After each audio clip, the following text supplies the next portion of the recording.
விஜய் நான் punch dialogue பேசுறாரு, விஜய் நான் 10 நிமிஷம் தான் பேசுறாரு, 9 நிமிஷம் தான் பேசுறாரு. நான் எத்தனை நிமிஷம் பேசினா உங்களுக்கு என்ன சார்? நான் எப்படி பேசினா உங்களுக்கு என்ன சார்?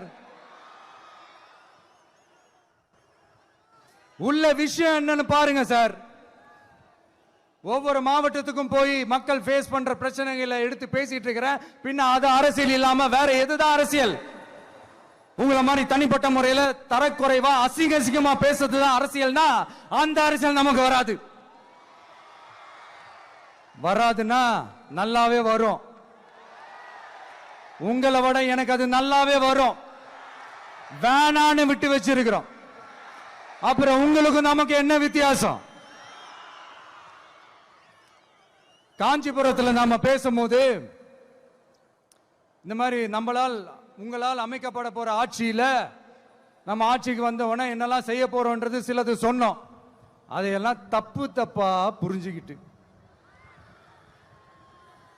இப்போ சொல்றேன், விளக்கமா சொல்றேன். நான் சலுகைகளுக்கு எதிரானவன் கிடையாது. மக்களுக்கான சலுகைகளை இலவசம்னு சொல்லி அசிங்கப்படுத்துறதுல எனக்கு உடன்பாடு கிடையாது. மக்கள் காசுல மக்களுக்கு செய்யறதை எப்படி இலவசம்னு சொல்லுவீங்க? அப்படியே செஞ்சிட்டாலும் ஓசில போறேன்னு சொல்லி அசிங்கப்படுத்துறீங்க.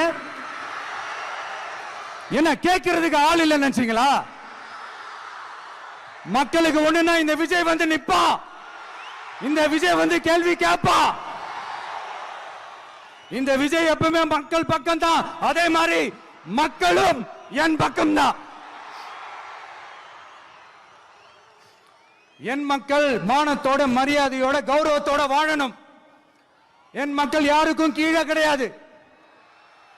அப்படி அவங்க கௌரவத்தோட வாழணும்னா அவங்களுக்கான வாழ்க்கை தரம் உயரணும். வாழ்க்கை தரம் உயரணும்னா அவங்களோட வாழ்வாதாரம் உயரணும். வாழ்வாதாரம் உயர்ந்தாதான் பொருளாதாரம் உயரும். பொருளாதாரம் உயர்ந்தாதான் வசதி வாய்ப்புகள் உயரும். இதெல்லாம் உயர்ந்தாலே ஆட்டோமேட்டிக்கா அவங்களோட வாழ்க்கை தரம், அவங்களுக்கான மரியாதை, அவங்களுக்கான கௌரவம் எல்லாமே உயரும். இதுக்கான வழிகள், அந்த சூழல்களை அந்த கவர்மெண்ட் அமைச்சு கொடுக்கணும்.